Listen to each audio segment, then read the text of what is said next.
जी असां हिन वक़्तु मौजूदु आहियूं ओकाड़ा। असां साहिवाल खां पोइ ओकाड़ा जो रुख कयो आहे ऐं ओकाड़ा ते असां जॾहिं पहुता आहियूं त हिते जोश ख़रोश जेको आवाम जो आहे उहो तमामु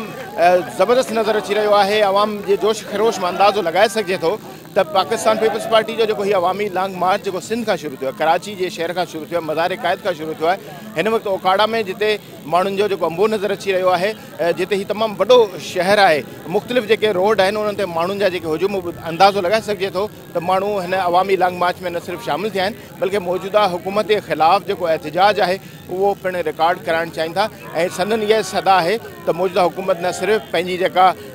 इक़्तिदार तां न सिर्फ़ु हटी वञे बल्कि अवाम जे लाइ जेके महांगाई समेत जेके मुश्किलातूं पेश कयूं वियूं आहिनि उन्हनि में अवाम खे न सिर्फ़ु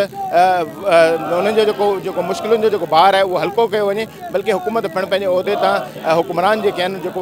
वज़ीर अज़म आहे इमरान ख़ान उहो पिणु पंहिंजे उहिदे तां इस्तीफ़ा ॾे ऐं अवाम जी मुश्किलातुनि जो ख़ात्मो आणे। त कैमरामैन तव्हां ॾेखारींदो हिन वक़्तु जेको नारेबाज़ी जो सिलसिलो जारी आहे ओकाड़ा आहे। ओकाड़ा जे